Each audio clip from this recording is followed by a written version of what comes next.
Keep in mind, one of the impeachment managers, Jamie Raskin, actually, as Jim Jordan had mentioned, challenged the 2016 election results. You can't make that up. So Democrats don't actually believe that challenging election results is incitement. And certainly their rhetoric's been quite over the top, as we've been chronicling in recent days and weeks. A political stunt, a waste of time and money.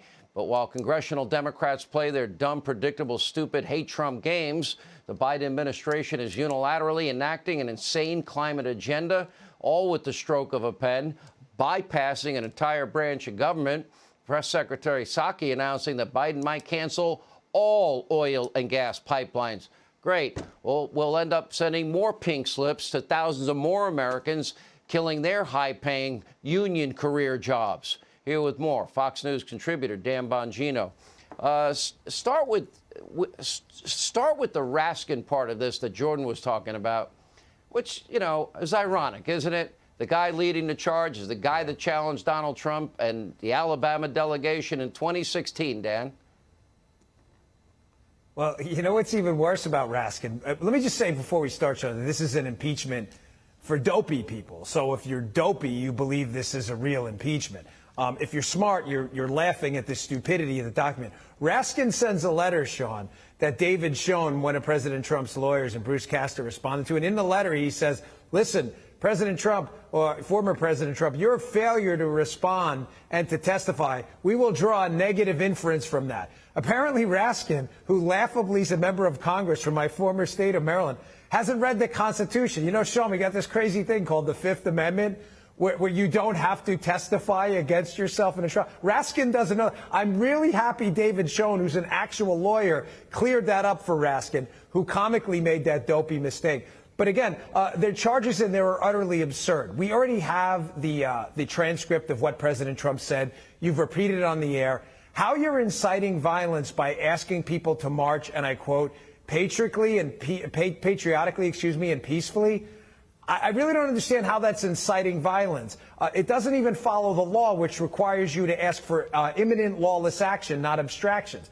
And how does that not implicate people like Maxine Waters, which we've heard 1,000 times with her ridiculous quotes? Again, this is an impeachment for idiots. If you believe this is serious, you should take cognitive enhancing supplements quickly, Dan, before you lose any more IQ points. Let me lean on your former law enforcement background here, both in the NYPD and Secret Service. All right, so apparently now we have court documents, we have investigators, we have Capitol Police Department, every indication that this was pre-planned. They've identified specific groups, even reported by the fake news media.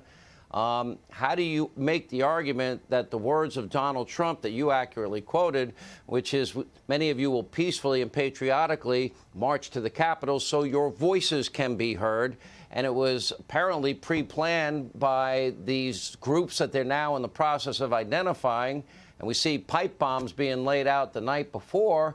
How do you make the claim that it was incitement based on the words of Trump to call for a peaceful march, when in fact they were doing it anyway?